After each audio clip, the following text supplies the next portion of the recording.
Hello aspirants, welcome to India for IAS. This is Manjunath Mudod. Topic of this video is Korku tribe. So recently Korku tribe ನ್ಯೂಸಲ್ಲಿ ಇರುತ್ತೆ. ಏನಕ್ಕೆ ನ್ಯೂಸಲ್ಲಿ ಇರುತ್ತೆ? ಈ tribe society ಮತ್ತು economy ಯಾವ ರೀತಿಯಾಗಿರುತ್ತೆ, ಜೊತೆಗೆ ಅವ್ರು ಏನು ಯಾವ ರೀತಿ ಆರ್ಟ್ ಫಾರ್ಮ್ನ ಮತ್ತು ಡ್ಯಾನ್ಸ್ ಫಾರ್ಮ್ನ ಪ್ರಾಕ್ಟೀಸ್ ಮಾಡ್ತಾರೆ ಅನ್ನೋದನ್ನ ತಿಳ್ಕೊಳ್ಳೋಣ. This topic it is exclusive prelims topic. ಮೇನ್ಸಲ್ಲಿ ಯಾವುದೇ ರೀತಿ ಕ್ವಶನ್ಸ್ ಬರಲ್ಲ, ಬಟ್ ವ್ಯಾಲ್ಯೂ ಎಡಿಷನ್ಸ್ಗೆ ಯೂಸ್ ಮಾಡ್ಕೋಬೋದು. And also this topic is important for upcoming KS and KPSC exams. So ಇತ್ತೀಚೆಗೆ ಕೊರ್ಕು ಟ್ರೈಬ್ ಏನಕ್ಕೆ ನ್ಯೂಸಲ್ಲಿ ಇರುತ್ತೆ ಅಂತಂದರೆ, ಕೊರ್ಕು ಕಮ್ಯುನಿಟಿ ಏನು ಮಧ್ಯಪ್ರದೇಶದಲ್ಲಿ ಇರ್ತಾರೆ, ಅವರು ಫಾರೆಸ್ಟ್ ಡಿಪಾರ್ಟ್ಮೆಂಟ್ಗೆ ಹೇಳ್ತಾರೆ. ಫಾರೆಸ್ಟ್ ಡಿಪಾರ್ಟ್ಮೆಂಟು ಮತ್ತು ಡಿಸ್ಟ್ರಿಕ್ಟ್ ಅಡ್ಮಿನಿಸ್ಟ್ರೇಷನ್ಗೆ ಏನು ಹೇಳ್ತಾರೆ ಅಂತಂದರೆ, ನೀವು ಫಾರೆಸ್ಟ್ ಲ್ಯಾಂಡ್ನ ಎನ್ಕ್ರೋಚ್ ಮಾಡ್ಕೋತಾ ಇದ್ದೀರಾ, ಫಾರೆಸ್ಟ್ ಲ್ಯಾಂಡ್ನ ಬಿಟ್ಟು ಹೊರಗಡೆ ಹೋಗಿ ಅಂತ ಫಾರೆಸ್ಟ್ ಡಿಪಾರ್ಟ್ಮೆಂಟ್ಗೆ ಹೇಳ್ತಾರೆ.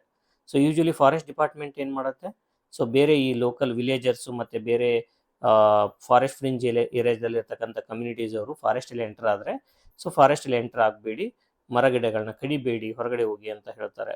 ಬಟ್ ಇಲ್ಲಿ ವಿಶೇಷ ಏನಂತಂದರೆ, ಈ ಕೊರ್ಕು ಕಮ್ಯುನಿಟಿಯವರು ಸೊ ಫಾರೆಸ್ಟ್ ಡಿಪಾರ್ಟ್ಮೆಂಟ್ಗೆ ಹೇಳ್ತಾರೆ, ನೀವು ಫಾರೆಸ್ಟ್ ಒಳಗಡೆ ಬರ್ತಾ ಇದ್ದೀರಾ, ಇದರಿಂದ ಫಾರೆಸ್ಟ್ ಡ್ಯಾಮೇಜ್ ಆಗ್ತಾ ಇದೆ, ಫಾರೆಸ್ಟ್ನ ಬಿಟ್ಟು ಹೋಗಿ ಅಂತ ಹೇಳ್ತಾರೆ.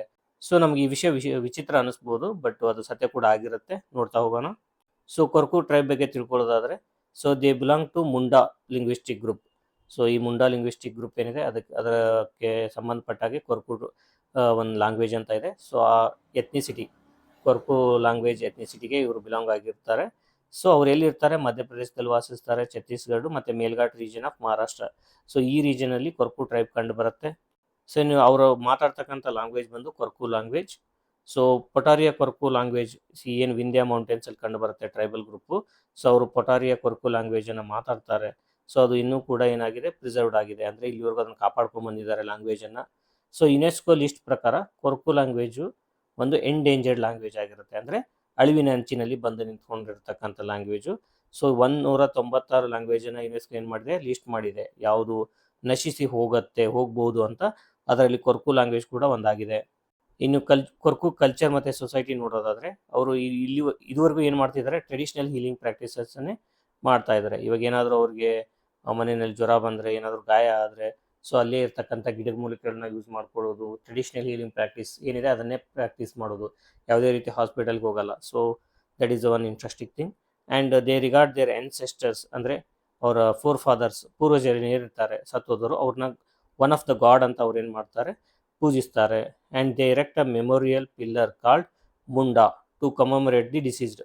ಸೊ ಅವ್ರ ಕಮ್ಯುನಿಟಿನಲ್ಲಿ ಯಾರಾದರೂ ಸತ್ರ ಏನು ಮಾಡ್ತಾರೆ, ಅವ್ರ ನೆನಪಿನಲ್ಲಿ ಮೆಮೋರಿಯಲ್ ಪಿಲ್ಲರ್, ಒಂದು ಮುಂಡಾ ಅನ್ನೋದೊಂದು ಮೆಮೋರಿಯಲ್ ಪಿಲ್ಲರ್ ಅಂದರೆ ಒಂದು ಕಂಬವನ್ನು ಸೊ ಅವರು ಎರೆಕ್ಟ್ ಮಾಡಿ ಅವರ ಒಂದು ಸ್ಮರಣೆಯನ್ನು ಮಾಡ್ತಾರೆ. ಇನ್ನೊಂದು ವಿಶೇಷತೆ ಏನಂದರೆ ಕೊರ್ಕು ಕಮ್ಯುನಿಟಿದು, ಸೊ ಅವರು ಟೈಗರ್ ಅದನ್ನು ದೇವರಂತ ಪರಿಗಣಿಸಿ ಅದಕ್ಕೆ ಪ್ರೇಯರನ್ನು ಮಾಡ್ತಾರೆ. ಯಾವ ರೀತಿ ಪ್ರೇಯರ್ ಮಾಡ್ತಾರೆ, ಸೊ ಟೈಗರು ಬಂದು ಯಾವುದೇ ರೀತಿಯಾದ ಅವರ ಕ್ಯಾಟಲ್, ಹಸುಗಳನ್ನೇನಿದೆ ಅದನ್ನು ಮನಸ್ಸೋ ಇಚ್ಛೆಯಿಂದ ನಾಶ ಮಾಡದೇ ಇರಲಿ, ಕೊಂದು ತಿಂದೇ ಇರಲಿ. ಅದ್ರ ಜೊತೆಗೆ ಈ ಕರಡಿಯಿಂದ ಕರಡಿ ಏನು ಮಾಡುತ್ತೆ, ಟೈಗರ್ಗೆ ಟೆರಿಟರಿ ಇರುತ್ತೆ, ಅದು ತನ್ನ ಟೆರಿಟರಿನಲ್ಲಿ ಇರುತ್ತೆ, ಟೆರಿಟರಿ ಬಿಟ್ಟು ಬರಲ್ಲ ಅಂತ ಕೊರ್ಕು ಕಮ್ಯುನಿಟಿಗೆ ಗೊತ್ತಿರುತ್ತೆ. ಬಟ್ ಈ ಕರಡಿ ಹಾಗಲ್ಲ, ಕರಡಿ ಬಂದು ಏನು ಮಾಡುತ್ತೆ, ದಾಳಿ ಮಾಡುತ್ತೆ ಅವಾಗವಾಗ. ಸೊ ಆ ರೀತಿ ಕರಡಿಯ ದಾಳಿಯಿಂದ ತಮ್ಮ ಈ ಹಸುಗಳನ್ನು ರಕ್ಷಿಸಲಿ ಅಂತ ಏನು ಮಾಡುತ್ತೆ, ಈ ಕಮ್ಯುನಿಟಿ, ಕೊರ್ಕು ಕಮ್ಯುನಿಟಿ ಟೈಗರ್ಗೆ ಪ್ರೇಯರ್ ಮಾಡುತ್ತೆ. ಅವರು ಟೈಗರನ್ನು ದೇವರಂತ ಪೂಜಿಸ್ತಾರೆ, ಮತ್ತು ಟೈಗರ್ನ ಯಾವುದೇ ರೀತಿ ಹಂಟ್ ಮಾಡಲ್ಲ. ಸೊ ಅದು ಕೊರ್ಕು ಕಮ್ಯುನಿಟಿಯ ವಿಶೇಷತೆ. ಇನ್ನು ಇವರು ಯಾವ ಡ್ಯಾನ್ಸ್ ಫಾರ್ಮ್ ಮಾಡ್ತಾರೆ ಅಂತ ನೋಡೋದಾದರೆ, ಗಡ್ಲಿ ಡ್ಯಾನ್ಸ್ ಅನ್ನೋದೊಂದು ಡ್ಯಾನ್ಸನ್ನು ಮಾಡ್ತಾರೆ. ಸೊ ಈ ಡ್ಯಾನ್ಸಲ್ಲಿ ಮೆನ್ ಏನು ಮಾಡ್ತಾರೆ, ವೈಟ್ ಕಾಸ್ಟ್ಯೂಮ್ಸ್ನ ವೇರ್ ಮಾಡ್ತಾರೆ ವಿತ್ ಪಗಡೀಸ್. ವುಮನ್ ಏನು ಮಾಡ್ತಾರೆ, ರೆಡ್ ಅಥವಾ ಯೆಲ್ಲೋ ಅಥವಾ ಗ್ರೀನು ಅಥವಾ ಬ್ಲೂ ಇರ್ತಕ್ಕಂಥ ಕಿನ್ನಾರಿ ಸ್ಯಾರೀಸ್ನ ಏನು ಮಾಡ್ತಾರೆ, ಉಟ್ಕೋತಾರೆ. ಸೊ ಇವರು ಯಾವುದೇ ರೀತಿಯಾದ ಗ್ರ್ಯಾಂಡ್ ಜ್ಯುವೆಲರಿನ ವೇರ್ ಮಾಡಲ್ಲ, ತುಂಬ ಮಿನಿಮಲ್ ಜ್ಯುವೆಲರಿನ ಅವ್ರು ಏನು ಮಾಡ್ತಾರೆ, ಯೂಸ್ ಮಾಡ್ತಾರೆ. So woman also use traditional instrument called Chitkola ಅನ್ನೋ ಒಂದು ಇನ್ಸ್ಟ್ರೂಮೆಂಟ್ನ ಡ್ಯಾನ್ಸ್ ಮಾಡೋ ಟೈಮಲ್ಲಿ ಯೂಸ್ ಮಾಡ್ತಾರೆ. ಅವ್ರು ಮಾಡ್ತಕ್ಕಂಥ ಡ್ಯಾನ್ಸ್ ಯಾವುದು, ಗಡ್ಲಿ ಡ್ಯಾನ್ಸ್. ಸೊ ಇನ್ನು ಅದರ್ ಟ್ರೆಡಿಷ್ನಲ್ ಪ್ರಾಕ್ಟೀಸ್ ಏನಂತಂದರೆ, ಅವ್ರ ಮುಖದ ಮೇಲೆ, ಕೈ ಮೇಲೆ ಎಲ್ಲ ಟ್ಯಾಟುವನ್ನು ಹಾಕಿಸ್ಕೋತಾರೆ. ಸೊ ಅದರ ಜೊತೆಗೆ ಹಣೆ ಮೇಲೆ ಒಂದು ಎಸ್ ಸಿಂಬಲ್ ಬರೆದು ಮೇಲ್ಗಡೆ 2 ಡಾಟು, ಕೆಳಗಡೆ 2 ಡಾಟ್ ಇರ್ತಕ್ಕಂಥ ಒಂದು ಹಚ್ಚೆ ಹಾಕಿಸ್ಕೋತಾರೆ. ಅದಕ್ಕೆ ಏನಂತಾರೆ, ಕಪರ್ ಗೊಡಾಯಿ ಅಂತ ಕರೀತಾರೆ. ಸೊ ಈ ಇಮೇಜಲ್ಲಿ ನೋಡ್ಬೋದು ನಾವು ಒಂದು ಕೊರ್ಕು ಕಮ್ಯುನಿಟಿಯ ಮಹಿಳೆ ಇಲ್ಲಿ ಅವರ ದವಡೆ ಮೇಲೆ ಹಚ್ಚನ್ನು ಹಾಕಿಸ್ಕೊಂಡಿರೋದು, ಹಣೆ ಮೇಲೆ ಹಚ್ಚೆಯನ್ನು ಹಾಕಿಸ್ಕೊಂಡಿರೋದು. ಸೊ ಈ ರೀತಿ ಅವ್ರದ್ದು ಪ್ರಾಕ್ಟೀಸಸ್ ಇದೆ. ಇನ್ನು ಇವರು ಯಾವ ರೀತಿಯಾದ ಎಕನಾಮಿ ಪ್ರಾಕ್ಟೀಸ್ ಮಾಡ್ತಾರೆ ಅಂದರೆ, Korku tribes R primarily cultivator ಅಂದರೆ ಅಗ್ರಿಕಲ್ಚರ್ನ ಪ್ರಾಕ್ಟೀಸ್ ಮಾಡ್ತಾರೆ. ಸೊ ಅವರ ಟ್ರೆಡಿಷನಲ್ ಸೆಲ್ಫ್ ಗವರ್ನೆನ್ಸ್ ಅಂದರೆ ಈ ಲೋಕಲ್ ಪಂಚಾಯತಿ ಅಂತ ಏನಂತೀವಿ ನಾವು, ಸೊ ಅವ್ರದ್ದು ಸೆಲ್ಫ್ ಗವರ್ನೆನ್ಸ್ ಯಾವುದಂತಂದರೆ ಚಾವಡಿ ಸ್ವಶಾಸನ ಅನ್ನೋದು ಒಂದು ಸೆಲ್ಫ್ ಗವರ್ನೆನ್ಸ್ ಇದೆ. ಸೊ ಇದ್ರ ಮುಖಾಂತರ ಅವ್ರು ಏನು ಮಾಡ್ತಾರೆ, ಲೋಕಲ್ ಕಮ್ಯುನಿಟಿ ಡಿಸ್ಪ್ಯೂಟ್ಸ್ ಏನಿದೆ ಅದನ್ನು ಬಗೆಹರಿಸ್ಕೊಳ್ತಾರೆ. ಸೊ ಇದಿಷ್ಟು ಕೊರ್ಕು ಕಮ್ಯುನಿಟಿಯ ವಿಶೇಷತೆಗಳು. So this is all about Korku community. So Korku community ಮೇಲೆ ಇಲ್ಲಿವರೆಗೂ ನಾವು ಏನು ಸ್ಟಡಿ ಮಾಡಿದ್ವಿ ಅದರ ಬೇಸಿಸ್ ಮೇಲೆ ಒಂದು ಫಿಲಿಮ್ಸ್ ಪ್ರಾಕ್ಟೀಸ್ ಕ್ವಶನ್ ಕೊಟ್ಟಿದ್ದೀನಿ.